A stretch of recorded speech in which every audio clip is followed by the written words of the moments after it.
Hello, नमस्कार. कसे आहात तुम्ही सगळेजण? आय होप तुम्ही सगळेजण खूप मजेत असाल आणि मजेतच असायला पाहिजे. मी शुभांगी तुमचं सगळ्यांचं अगदी मनापासून स्वागत करते आजच्या एका नवीन व्लॉगमध्ये. ॲक्च्युली हा छोटासाच व्लॉग तयार करते आहे मी.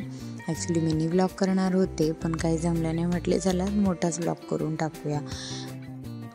त्याआधी तुम्हा सर्वांना आषाढी एकादशीच्या खूप खूप शुभेच्छा. मग 8 वाजले होते सकाळची मस्त अशी सुरुवात झाली. रोजची धावपळ आपली असतेच.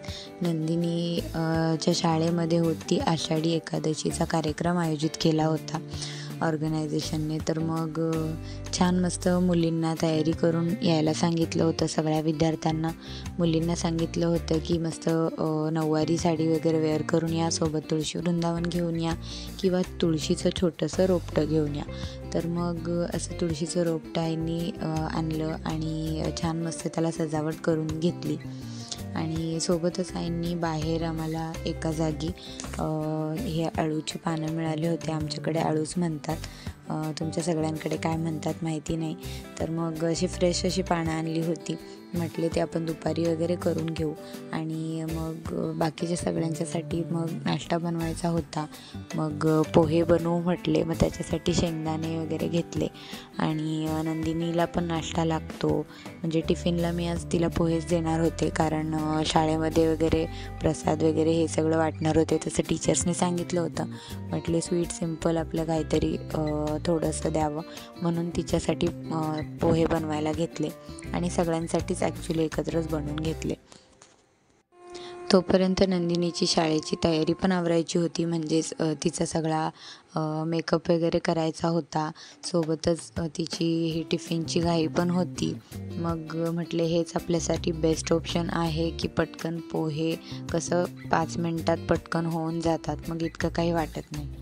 तसा नंदिनीला शाळेचा इतका काही कंटाळा नाही आहे, म्हणून ती लगेच उठते. अगदी 1-2 आवाज दिले की उठ ग, मग लगेच उठते. आणि मग तिची आंघोळ वगैरे आटोपून घेतली आणि तिची तयारी करायला घेतली. म्हणजेच तिला आदल्या दिवशी जे मी नऊवारी साडी आणली होती ती वेअर केली. मग म्हटले काही नेकलेसेस होते घरात छोटे मोठे, मग ते वेअर करून बघितले. म्हटले कुठला छान दिसतोय बघू. आणि जेव्हा नंदिनी दीदी उठेल तेव्हा शार्वी उठणार नाही असं कधीच होत नाही. जेव्हा नंदिनी उठते अगदी 5 ते 10 मिनिटामध्ये शार्वीला लगेच उठायचं असतं. मग त्याच्यामुळे जास्त धावपळ होते. एक माणूस तिच्यामध्ये बिझी होऊन जातं. शार्वी कारण इतर कुठेही उभी राहते, मग तिच्याकडे पण लक्ष द्यायला लागतं. पण तिला काही समजत नव्हतं की आज दीदीचा हा मेकअप कुठला चालला आहे, दीदीने आज हे कुठले कपडे घातलेले आहेत.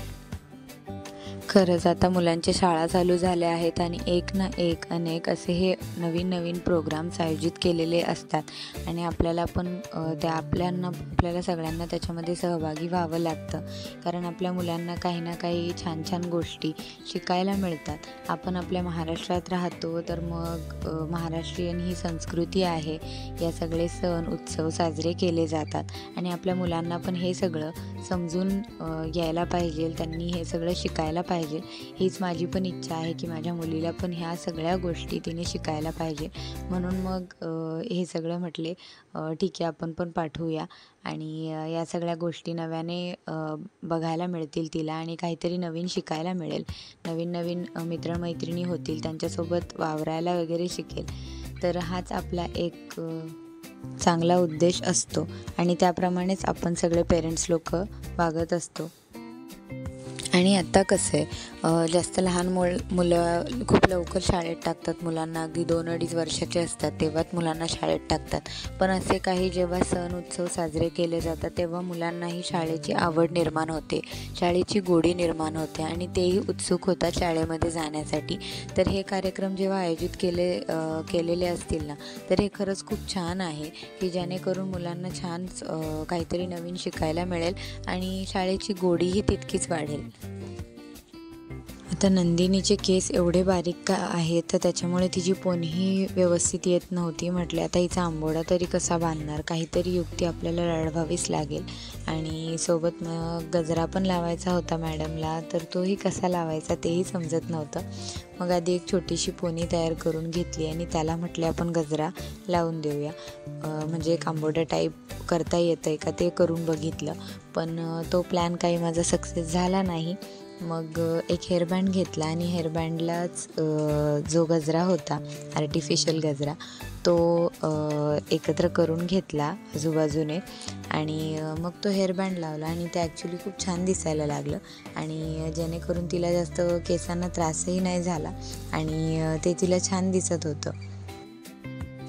माझी रोजची अशी धावपळ असते, म्हणजे अगदी तिची शाळेची तयारी करायची असली तरी पण म्हणजे रोजची तयारी असली तरी हेच असतं की पहिले तिचे केस वगैरे विंचरा, मग व्यवस्थित छान तिला तयार करून द्या, तिचं टिफिन, वॉटर बॉटल या सगळ्या गोष्टी बघा. सोबत शार्वीची अशी मध्ये मध्ये लुडबुड असते, तर मग माझंही सगळं बाकीचं आवरणं, अंघोळ वगैरे या सगळ्या गोष्टी याला भरपूर वेळ लागतो.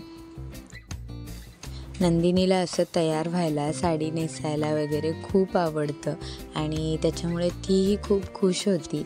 अगदी इतक्या सकाळी उठायचं होतं तरीही तिला जराही आळस आला नाही, कंटाळा आला नाही आणि ती एकदम शांत बसली होती. तर तिचंही मला खूप कौतुक वाटत होतं, नवल वाटत होतं.